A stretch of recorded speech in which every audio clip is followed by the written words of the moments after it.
Budget नहीं है। ये मईशत की इस्लाहात करने के लिए, सरमायाकारी को बढ़ाने के लिए, सनती पैदावार को बनाने के लिए, ज़राअत को तरक्की देने के लिए एक हाथ का पैकेज है जो मैं आज पेश कर रहा हूँ। इन्होंने अपने 5 माह की हुकूमत में अपना दूसरा बजट पेश करके इस बात को शो किया कि इनका पहला बजट जो जमीनी हकाइक थे उसके बरक्स था। बड़ी बात तो ये कि पुलिस रिफॉर्म्स आए और ये जो मामला है पुलिस रिफॉर्म से हल होगा। ये पहली दफ़ा हुआ है कि किसी गवर्नमेंट ने इतने मुख्तसर अरसा में सिर्फ 72 घंटे में, जो चीफ मिनिस्टर साहब ने कमिटमेंट की थी कि हमने 72 घंटे में इस हतमी फैसले पे पहुंचना है कि इस सारे मामले में कौन लोग कसूरवार हैं, तो उनके खिलाफ कार्रवाई हो गई है।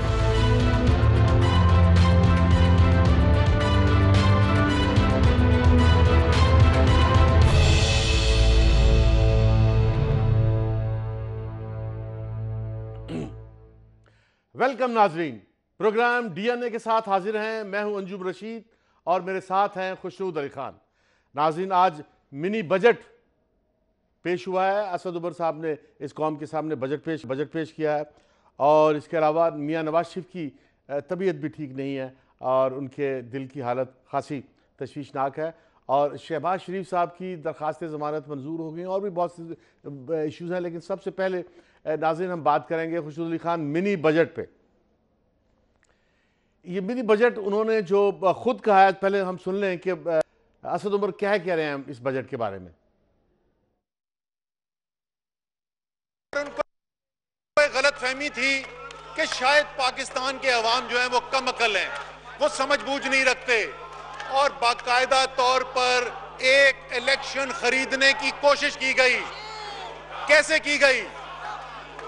बजट का खसारा जो कि अपने बनाए हुए बजट में, वो तहरीक इंसाफ ने नहीं बनाया था, वो खुद इनका बनाया हुआ बजट था। उसके मुताबिक बजट का खसारा 4.1% होना था।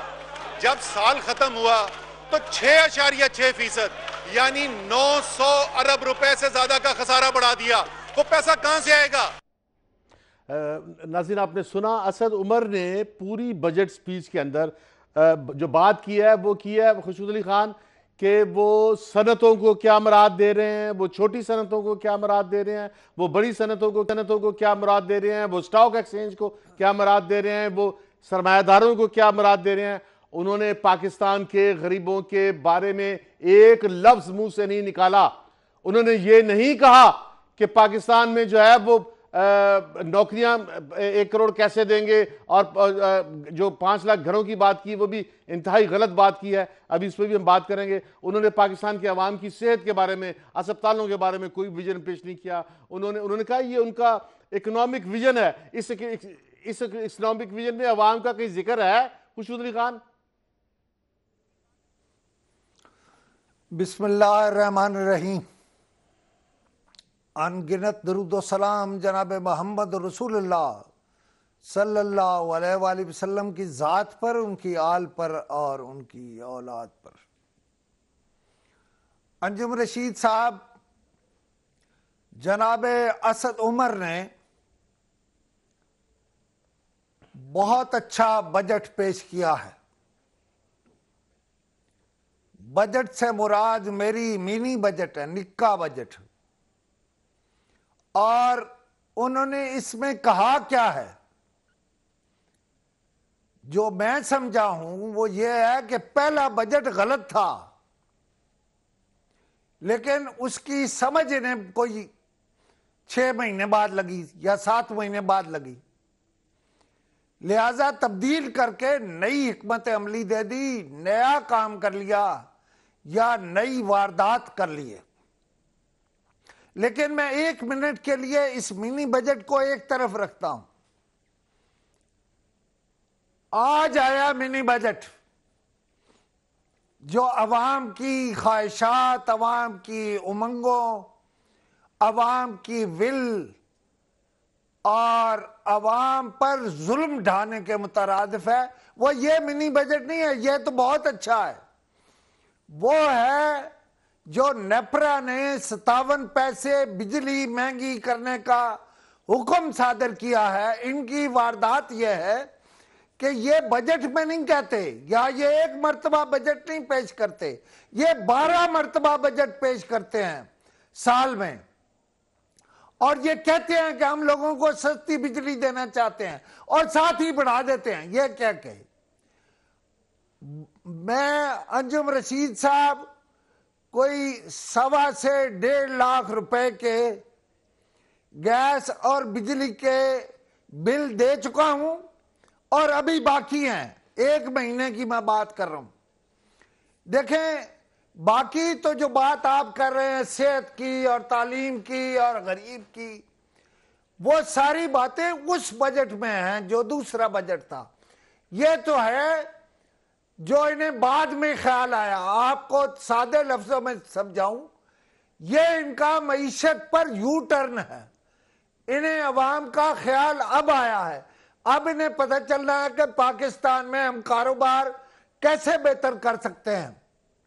छोटी सनतों को छूट देकर, छोटी सनतों को कम टैक्स पर सूद देकर, जरी कर्जों पर टैक्स कम करके, और जरी जो छोटी आमदनी है या उस पर जो कर्जे हैं या उस पर जो टैक्स हैं वो कम करके, और फिर 5 अरब रुपए का ये कर्जा हंसना दे रहे हैं।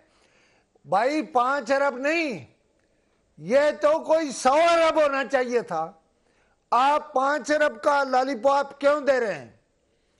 और फिर इन्होंने एक बड़ा मुतालबा पेश जो है वो मंजूर कर दिया है कि बैंकिंग ट्रांजैक्शंस पर फाइलर से जो 0.3 लिया जा रहा था वो खत्म कर दिया, और न्यूज प्रिंट जो इंडस्ट्री है उस पर जो न्यूज इंपोर्ट पर ड्यूटी थी, इंपोर्ट ड्यूटी, वो बिल्कुल खत्म कर दी है।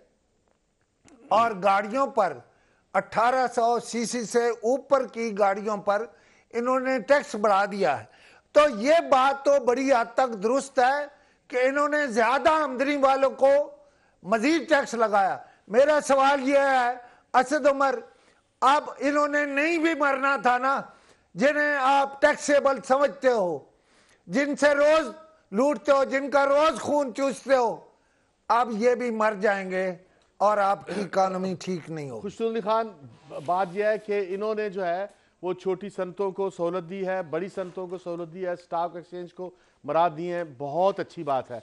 लेकिन पाकिस्तान जो है ये सनतकारों का मुल्क नहीं है। पाकिस्तान इस मुल्क के गरीब आवाम का भी मुल्क है, मजदूरों का मुल्क है, मिडिल क्लास का मुल्क है, प्रोफेशनल्स का मुल्क है। और ये जो आपकी इंडस्ट्री है, हमारे नाज़रीन जानते हैं कि इंडस्ट्री वाले अपने मुलाजमीन को तनख्वाहें पूरी नहीं दे रहे, और जो इंडस्ट्री है उसमें बेशतर इंडस्ट्री में मैं 90% कहूंगा इंडस्ट्री ये उनका मुल्क है। भाई आप कैसे कह रहे हो ये गरीबों का मुल्क है? ये तो गरीबों का नहीं, ये सोने का चम्मच लेकर पैदा होने वालों का मुल्क है, उन्हीं की हुक्मरानी है। अच्छा, नहीं खुशनुर खान, वो मैं ये कह रहा था नई नई शक्लों में आ जाते हैं, नई नई शक्लों में आ जाते हैं। गरीब का क्या ताल्लुक है? गरीब के बच्चे मरते हैं, हाँ नहीं वहाँ इलाकों में, थर में, और ये कोई ये जो 4 आदमी या 5 आदमी मारे गए, ये को पहली दफा नहीं हुआ। पाकिस्तान की सड़कों पर ऐसे होता है। मैं जरा बजट के बारे में, और ये फौरन खबर लगा के कि जी हमने मार दिया, कामयाब हो गए, दहशतगर्द मार गए। हर गरीब आदमी दहशतगर्द है।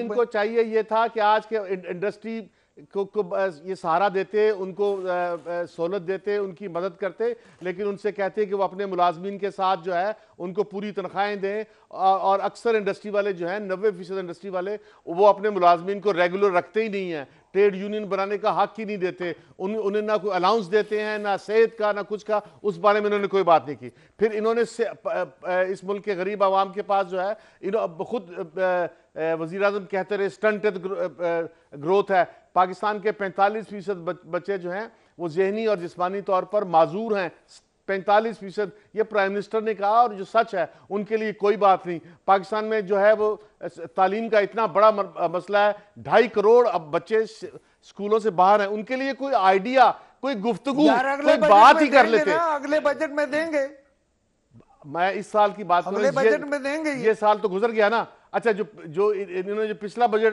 जो दिया था उसमें सेहत के लिए और जो तालीम के लिए कोई बजट एक्स्ट्रा इन्होंने ऐलान नहीं किया था, बल्कि कुछ बजट काट लिया था।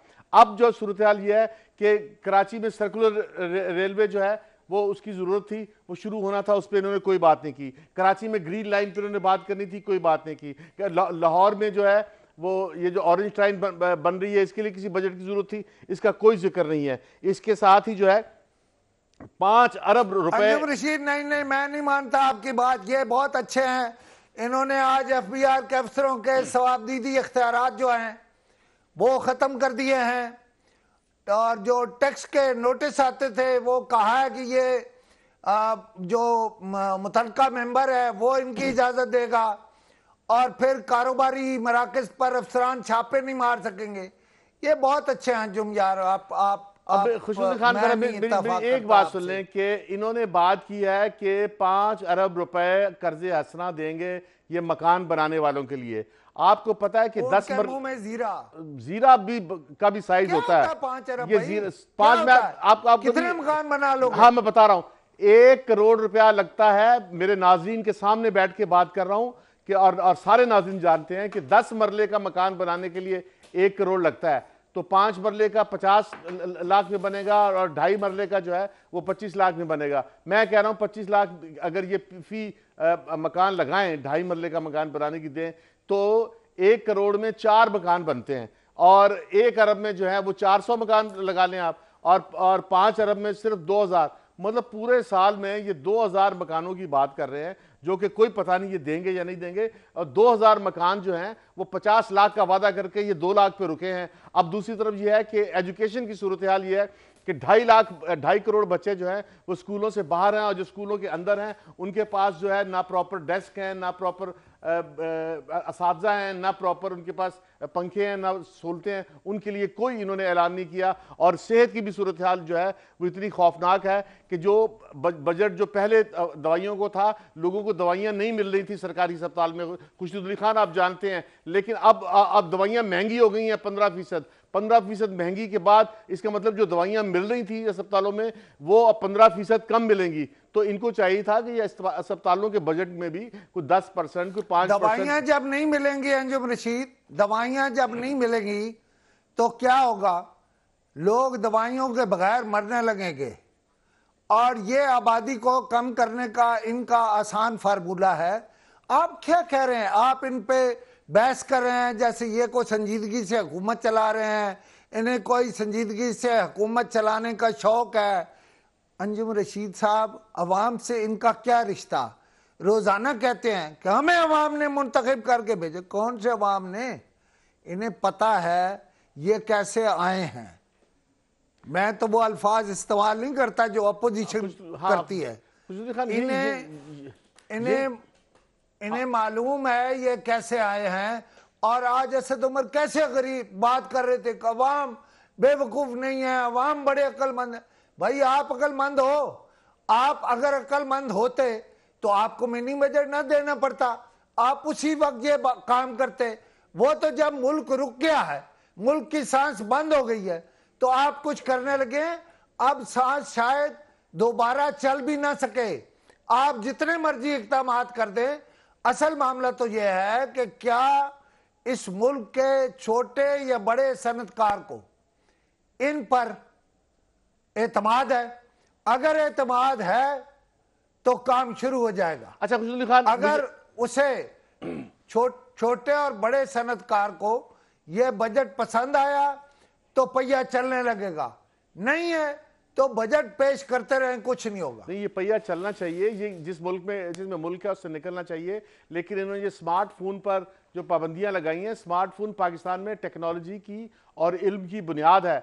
स्मार्टफोन पाकिस्तान में टेक्नोलॉजी की और इल्म की बुनियाद है। ये पाकिस्तान के अवाम से ये बुनियादी हक छीन रहे हैं, और ये हक छीनना बड़ा गलत होगा। एक छोटी सी ब्रेक है, और ब्रेक के बाद हम बात करेंगे कि मौजूदा गवर्नमेंट जो है वो ओमनी ग्रुप के साथ इतनी ज्यादती क्यों कर रही है। नाज़रीन हमारे साथ रहिएगा।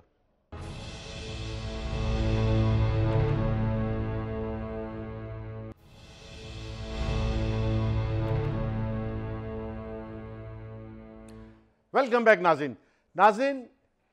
नैब जो है उस पर इल्ज़ाम यह है कि वो पॉलिटिकल इंजीनियरिंग कर रहा है, और इसमें कोई शक नहीं कि आपने देखा कि अब तक जो नैब ने काम किए हैं, एक तो मियां नवाज शरीफ को सज़ा दिलवाई है और शहबाज शरीफ को इन्होंने गिरफ्तार किया और अभी तक कुछ भी साबित नहीं कर सके।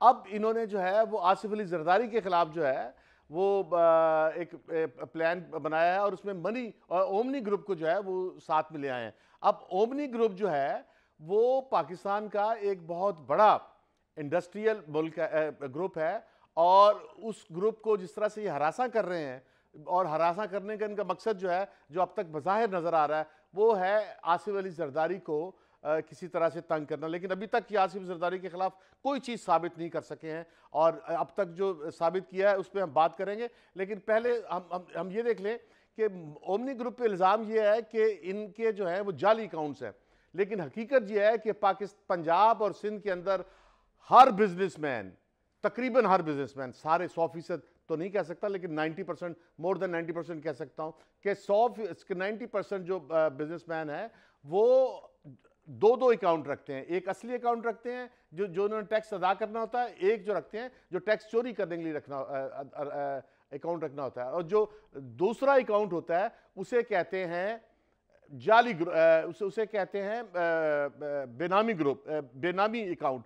और बेनामी अकाउंट जो है वो पाकिस्तान का कल्चर है। ये इसमें सिर्फ ये ओमनी ग्रुप को टारगेट नहीं किया जा सकता। आप जरा एक प्रोग्राम में जो हकायक सामने आए हैं बेनामी ग्रुप के, बेनामी अकाउंट्स के बारे में, वो जरा सुन लें। पाकिस्तान के तमाम 21 सरकारी और प्राइवेट बैंक्स की हजारों शाखों में मुताद अंदाजे के मुताबिक कम से कम 20% यानी कि 90 लाख बेनामी और अनडिक्लेयर्ड अकाउंट्स हैं। जी हाँ, आप सुनते हो, आप समझते होंगे कि शायद ये चंद बेनामी अकाउंट्स की बात हो रही है। ये चंद की बात नहीं है, न चंद हजार की बात नहीं है, चंद लाख की बात नहीं है। तकरीबन 1 करोड़ बैंक अकाउंट्स ऐसे होंगे जो या तो बेनामी है या अनडिक्लेयर्ड है। बहुत बड़ी हकीकत है, बेनामी अकाउंट जो है वो एक रियलिटी है जो इस मुल्क में मौजूद है, और इसकी तादाद क्या है ये तो आपको इन्वेस्टिगेशन वाले बता पाएंगे कि इनकी कितनी तादाद है। लेकिन ये इकोनॉमी डॉक्यूमेंटेड ना हो, और जिस इकोनॉमी में कैश की ट्रांजैक्शन जितनी बड़ी हो उसमें बेनामी अकाउंट जो हैं उनका बहुत अहम रोल है, और मेरा ख्याल है ये बहुत बड़ी तादाद में है। बहुत बड़ी तादाद में यहाँ पर बैंक्स के अंदर बेनामी अकाउंट्स रहे हैं, और ये एक तरह का समझें कि अनरिटन एग्रीमेंट था between government, bankers and public, के लोग जाते थे और अपने मुख्तलिफ मुलाजमीन के नाम से, और ड्राइवर्स और बावर्ची और जिस तरह हम देख रहे हैं सारे मज़दूरों के नाम से, और उनके शनाख्ती कार्ड के ऊपर अकाउंट खुलवा लेते थे। बैंकर को भी ये बात पता होती थी कि सूरत हाल इसी तरह है, और बैंकर्स के पास इस बात का रिकॉर्ड भी ज़रूर मौजूद होना चाहिए, और होगा। इसमें करोड़ों रुपए की ट्रांजैक्शंस होती रही हैं, और ये सब कमर्शियल और बिज़नेस ट्रांजैक्शंस होती रही हैं। ये हुकूमत के भी दस्तरस में थी, इसलिए कि जब से CNIC आया है, और इस बात को तकरीबन अब 17-18 साल हो गए कि कंप्यूटराइज नेशनल आइडेंटिटी कार्ड है और नादरा के पास सारा डेटा मौजूद है, तो मुमकिन नहीं है कि हुकूमत को इस बात का पता ना चले। बेनामी अकाउंट हमारे यहाँ है, इसकी मेन रीज़न ये है कि हमारे यहाँ एक तो 2 किस्म के हैं, एक तो अपना बिजनेसमैन के, एक हैं पॉलिटिशियन। पॉलिटिशियन के जो हैं, जो आपको नज़र आ रहे होंगे, कुल्फ़ी वाले, फालूदे वाले और अननोन जो नेम होते हैं, वो लोग हैं। और बिजनेसमैन के मिलेंगे इनके अपने एम्प्लॉय, क्यों हमारे यहाँ तादाद जो नॉन फाइलर की है बहुत बड़ी है। हमें जो 12 लाख की जो फाइलर हैं, हमारी 25 करोड़ की आबादी है, इसमें सिर्फ और सिर्फ 12 लाख की अपना फाइलर हैं। इसमें 7 लाख आप निकाल दें, 7 लाख वो हैं जो एम्प्लॉई हैं, और बाकी रह जाते हैं 5 लाख। तो 5 लाख लोग तो अनजस्टिफाइड है ना, तो वो नॉन फाइलर की उस मद में ये सारा ये काम हो रहा है। सब माजी का ये फल है। माजी में बैंक अकाउंट्स बहुत आसानी से लोग खुलवा लेते थे। ये सबब है कि बेनामी अकाउंट्स मुलाजमीन के नाम या दीगर, इसकी इतनी बड़ी तादाद है कि मैं समझता हूँ इस वक्त 30 to 40% ऐसे अकाउंट्स बैंकों में मौजूद हैं जिन्हें आप बेनामी अकाउंट्स कह सकते हैं। ये अलग बात है कि उन्हें ट्रेस करने वाले हाथ, वो तफ्तीशी इदारे, वो महकमे, उनकी इतनी इस्तेदाद नहीं है कि वो इन तक पहुंच सकें, क्योंकि बैंकों के भी कोलैप्स होने का डर है। अगर बेनामी अकाउंट्स तक असल रसाई हो गई तो मैं समझता हूं कि वहां तक पहुंचना उनके लिए अपनी बैंकों के लिए अपना वजूद बरकरार रखना मुश्किल हो जाएगा। पाकिस्तान में ब्लैक इकनॉमी बहुत बड़ी है और आपने स्टेप्स एक ही साल में ले लिया उसको ख़त्म करने के लिए। आप उसको ख़त्म इस तरह नहीं कर सकते। 70 साल से पाकिस्तान का इन्वेस्टर बगैर ब्लैक मनी के वो मकान नहीं खरीद सकते। ये कोई एक आदमी की कहानी नहीं है, ये घर घर की कहानी है। अगर कोई आदमी ये कहेगा कि नहीं मेरे पास बेनामी अकाउंट नहीं है, तो मैं चाहे वो कितना बड़ा आदमी होगा, मैं कहूंगा तू मुझे बता तेरे घर की वैल्यू क्या है। वो कहेगा मेरे घर की वैल्यू 1 करोड़ रुपए। मैं कहा इसकी वैल्यू 5 करोड़ है, तू 1 करोड़ कह रहा, तो ये 4 करोड़ क्या हुआ। नाज़रीन, आपने सुना कि ये डैडी साहब कह रहे हैं और बाकी कह रहे हैं खुर्शीद अली खान के लाखों की तादाद में जो है वो बेनामी अकाउंट हैं, लेकिन ये सिर्फ और सिर्फ जो है यार आसिफ अली जरदारी का नाम ले रहे हैं।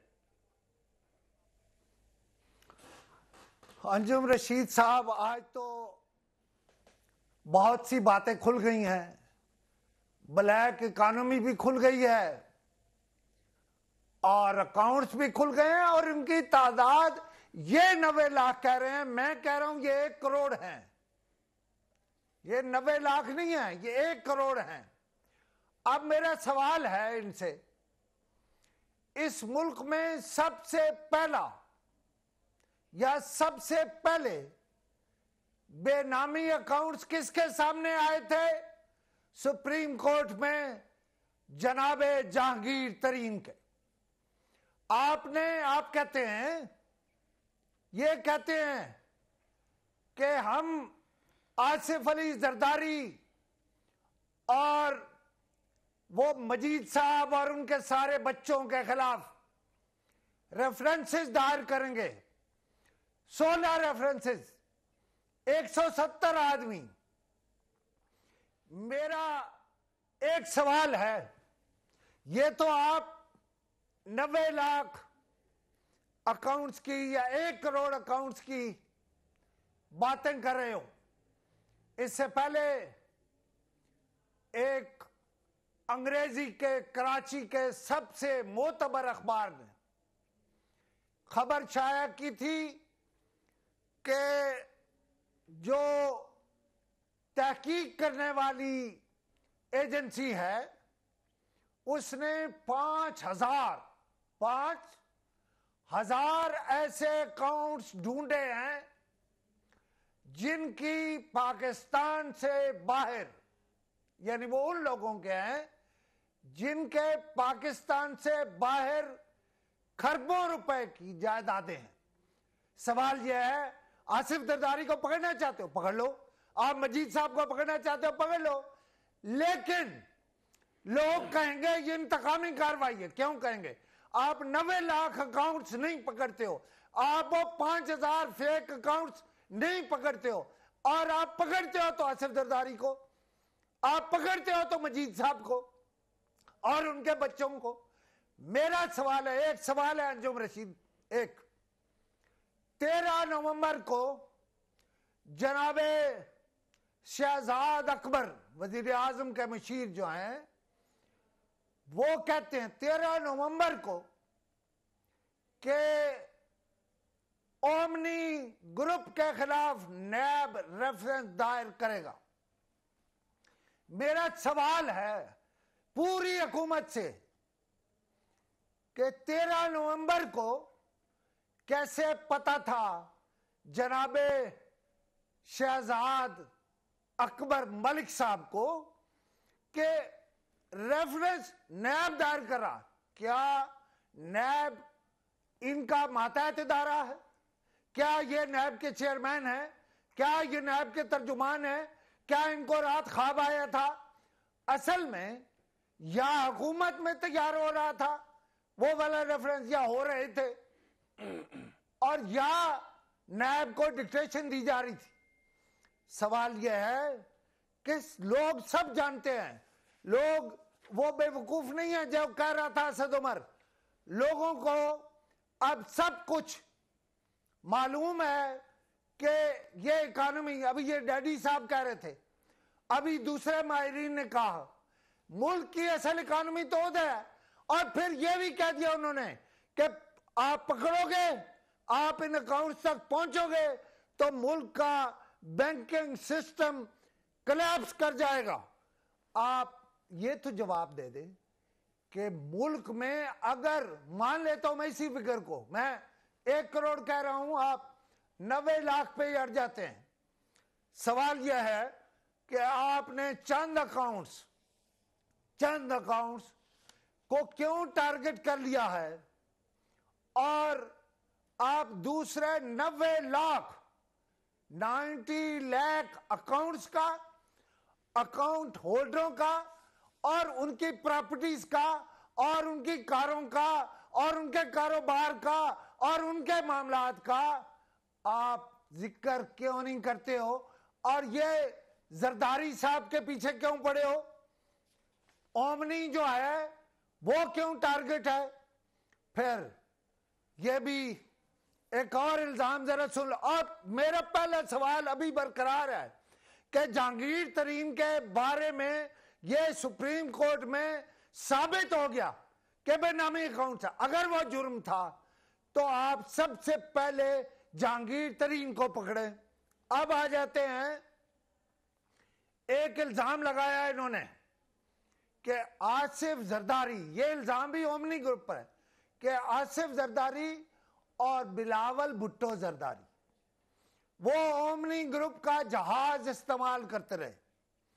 मेरा आपसे सवाल है जनाबे प्राइम मिनिस्टर आपसे सवाल है कि आप जहांगीर तरीन का जो जहाज इस्तेमाल करते रहे, आप परवेज खटक का जो हेलीकॉप्टर इस्तेमाल करते रहे, अगर आसिफ जरदारी का या बिलावल का उस जहाज को, ओमनी के जहाज को इस्तेमाल करना जुर्म है तो क्या यह जुर्म नहीं है? और पहले आप हुकूमत में हैं, पहले इस पर रेफरेंस आपके खिलाफ क्यों कायम ना हो? और फिर मेरा और सवाल है, ये पहला और आखिरी जहाज नहीं है, और भी जहाज हैं और मुझे जाती तौर पे पता है कि कौन किसके जहाज पर चढ़ता है। अच्छा, कौन किसका जहाज जो है वो स्कूटर की तरह इस्तेमाल करता है। खुशबू खान, मुझे ये बातें पता है। एक ब्रेक लेनी है और अगर ये जुर्म है तो फिर ये सारे जाए ना। खुशबू खान, यहाँ पर ब्रेक लेनी है और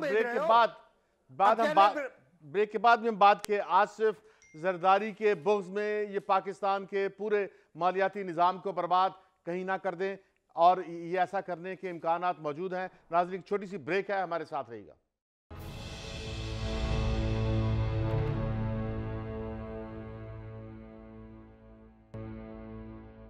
वेलकम बैक नाज़रीन, आपने देखा कि ओमनी ग्रुप जो है वो खुर्शीद अली खान एक तवील अरसे से टारगेट है और अभी तक ओमनी ग्रुप के अनवर मजीद जो 90 साल इनकी उम्र है और अरबों रुपए का वो बिजनेस करते हैं और पाकिस्तान बनने से पहले के वो बिजनेसमैन है। मैं आपको बताना चाह रहा हूं अपने नाज़रीन को भी कि जो डॉन ग्रुप है ये पाकिस्तान बनने से पहले का डॉन ग्रुप है और ये कायद आज़म ने डॉन ग्रुप की बुनियाद रखी थी। और डॉन ग्रुप के जो प्रिंटर थे उसके मालिकान में एक तो अब्दुल्ला हारून थे जो इसके मालिक थे, और ये उनके ब्रदर लॉ थे ख्वाजा मसूद जो डॉन ग्रुप के मालिकान में शामिल थे और कराची में ये पहले से बिजनेस कर रहे थे।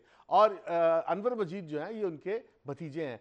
अब इतने बड़े बिजनेस ग्रुप के सारी उम्र जिस बंदे ने किया, 80 साल की उम्र में आप उसे धक्के मार रहे हैं। और पाकिस्तान की तारीख में कभी नहीं हुआ नाज़रीन कि चीफ जस्टिस साहब ने किसी के कमरे की तलाशी ली हो, और जो है वो अनवर मजीद की तलाशी ली गई। जो अभी रिटायर्ड चीफ जस्टिस हैं वो इनके कमरे में भी गए थे। फिर उसके बाद अभी तक इन पे ना कोई कत्ल साबित हुआ है ना कोई जुर्म साबित हुआ है। करने दो दराज है, मुझे बात करने दो। हाँ, इन्होंने क्या है सिवाय इसके आसिफ जरदारी से दोस्ती है।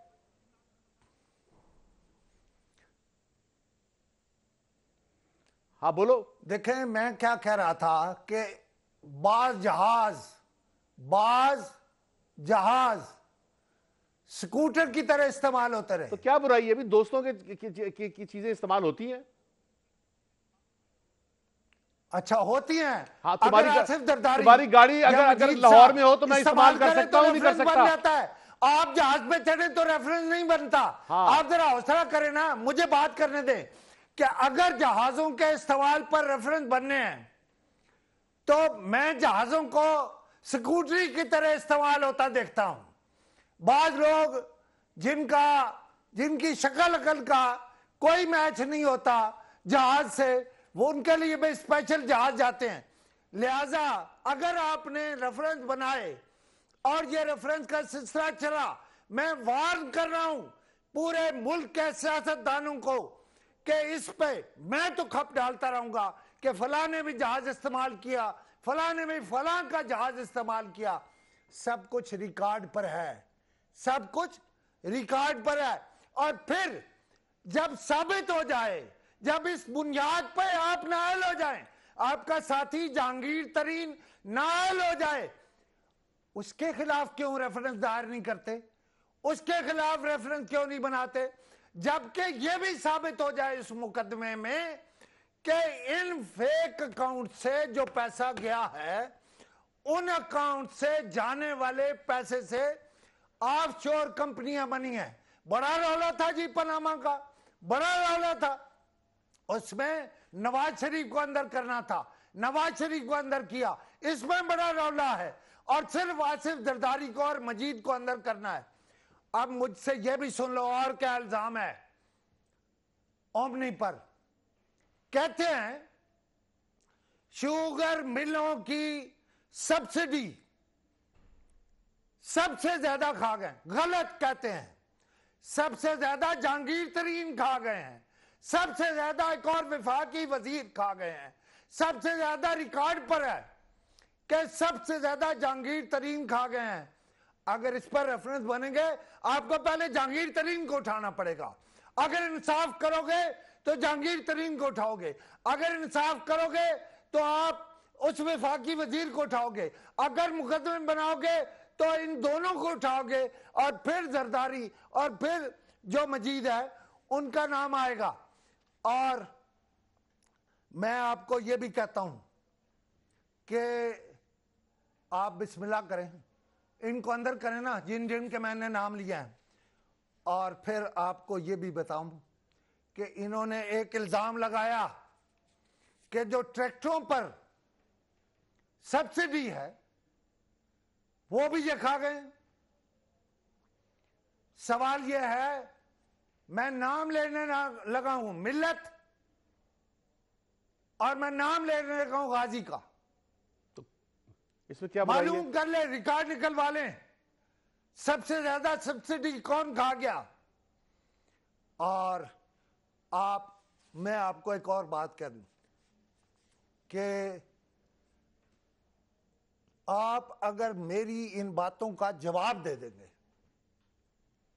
तो मैं आपको कुछ चीजें और बताऊंगा कि खाने वाले क्या खा गए। और मैं कोशिश करूंगा कल, अगर मैं मैटर इकट्ठा कर सका, मैं इस पे भी एक प्रोग्राम करूंगा। और अंजुम रशीद, जरा मुझे एक खबर और बताने देना।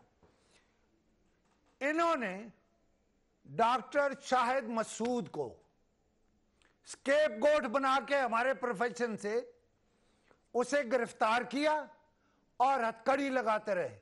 अब जरा हौसला करना, सवाल ना करना। आज मैं डॉक्टर शाहिद मसूद को पिम्स अस्पताल में मिल के आया। मैं इससे पहले उसे जेल में भी मिल के आया था। बड़े बड़े अंक बड़ा बड़ा दावा करते हैं सब कि जी आजादी सहाफत, कोई नहीं बोला उसके लिए। हुआ क्या है, जेल में कई दिन पहले डॉक्टर शाहिद मसूद को माइल्ड सा हार्ट अटैक हुआ है। और डॉक्टर शाहिद मसूद ने इनकार कर दिया जेल हुकाम को कि मैं हथकड़ियों में उस अस्पताल में यानी पिम्स में नहीं जाऊंगा जहां मैं डॉक्टर हूं। मेरे सीनियर भी है, मेरे जूनियर भी है, मुझे आप तमाशा बना के ना ले जाओ, मैं मर जाऊं। उसूल खान, बात यह है कि डॉक्टर्स गए वहां जेल में, और जब हथकड़ी नहीं लगी वो ले आए हैं डॉक्टर साहब को पिम्स में, और डॉक्टर साहब की एक शरियान उससे मुतासर हो गई है, कलाट गुजर गया है। आज डॉक्टर साहब बहुत सारे टेस्ट करवा रहे थे। मैं ये कहता हूं, उसके बाद क्या किया आपने, उसके साथ जुल्म देखें। डॉक्टर शाहिद मसूद को जिस तरफ वो एक तरह का उसका असर जो है वो फालिज हुआ, उस तरफ ये हथकड़ी लगाते रहे। हाँ खुशबू अली खान बात, और जब वो हथकड़ी निकालते थे, एक सेकंड, जब वो हथकड़ी निकालते थे तो उनके हाथ पे निशान बन जाता था, उसी हाथ पे लगाते थे। खुशबू अली खान बात यह है कि हम बात कर रहे थे, यार खुदा का खौफ करो। क्यों एक बंदा अगर उसने जुर्म किया है तो वो आ जाएगा, उसे इस हालत में कहां अस्पताल भिजवा दिया आपने, उसे दिल का अर्जा लाक है, क्यों मारना चाहते हो उसे जेल में? खुशबू अली खान यहाँ पर ब्रेक लेने, नाज़रीन आपके सामने है कि ओमनी ग्रुप के 90 साला अनवर मजीद के साथ सारी जिंदगी सरमायाकारी करने के बाद अगर ये सलूक करेंगे तो पाकिस्तान से लोग भाग जाएंगे, जो भी इस मुल्क के साथ जाएंगे, मेहरबानी करेगा, यहाँ काम नहीं करेंगे, उसे ये सजा देंगे, उसे ये सजा देंगे। आसिफ जरदारी के बुग़्ज़ में इस पाकिस्तान को बर्बाद ना करो, पाकिस्तान के कल्चर को बर्बाद ना करो। और नाज़रीन अभी छोटा सा ब्रेक है और ब्रेक के बाद हम बात करेंगे कि मियां नवाज शरीफ की सेहत के बारे में जो मुख्तलिफ अब तक की इतलात हैं वो क्या है।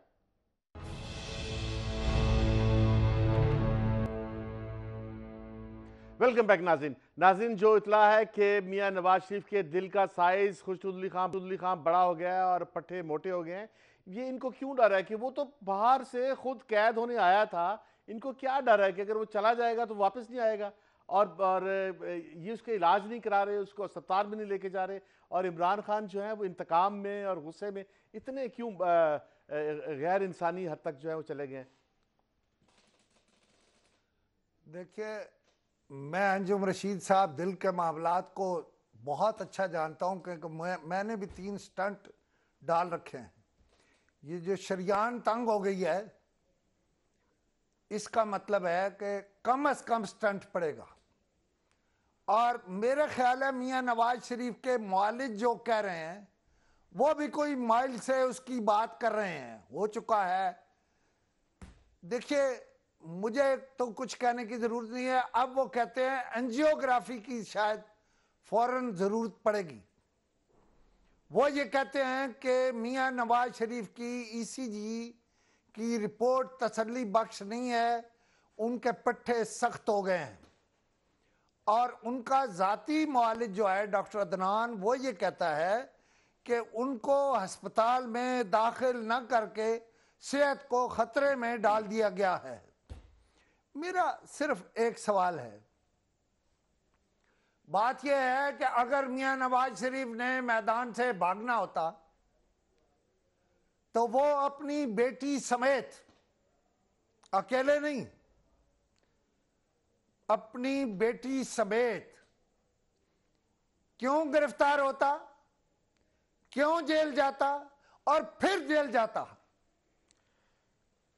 देखिए खुशनुद अली खान बात यह है कि सियासी इंतकाम में, सियासत में रवादारी रखें, सियासत में लिहाज रखें, जाती दुश्मनी तो आपकी कोई नहीं है। और इस मुल्क में नवाज शरीफ को मुल्क बदल कर दिया गया था, इस मुल्क में नहीं रहने दिया गया था, वो वापस आया, इस मुल्क का प्राइम मिनिस्टर बना। ये याद रखें, हमेशा हालात एक जैसे नहीं होते। नहीं आप उसके खिलाफ, लेकिन खुशनुद अली खान वो इस मुल्क के अवाम का नुमाइंदा है, करोड़ों वोट लिए हैं। शहबाज शरीफ है, उसकी कमर को दर्द है शदीद, उसके मोरे ले हुए हैं, आप उसके साथ यही कर रहे हैं और आप उसको जमानत नहीं देते। भाई वो इस मुल्क का लीडर ऑफ द अपोजिशन है, उसने भी इतने वोट लिए हैं जितने आपने लिए हैं, उसने को कम वोट। शहबाज शरीफ के खिलाफ ये कुछ भी साबित नहीं कर सके और शहबाज शरीफ अब हाई कोर्ट में गए हैं तो उनकी जमानत को कोई कोर्ट रोक नहीं सकेगी, क्योंकि उनके खिलाफ अभी तक ये रेफरेंस ही पेश नहीं कर सके, कोई इल्ज़ाम ही स्टैब्लिश नहीं कर सके। ये सिर्फ अपोजिशन, पूरी अपोजिशन के साथ ये जो सलूक कर रहे हैं आसिफ जरदारी के साथ या शहबाज शरीफ के साथ, इतना गैर इंसानी सलूक नहीं करना चाहिए। ये पाकिस्तान के इलेक्टेड लोग हैं, मुंतखब लोगों का, जिन्हें अवाम ने वोट दिया, उनका एहतराम लाजमी है। नाज़रीन अब इजाज़त दीजिए, इस प्रोग्राम का वक्त हमारे पास ख़त्म हुआ चाहता है। अंजुम रशीद को, खुशनुद अली खान को और DNA की पूरी टीम को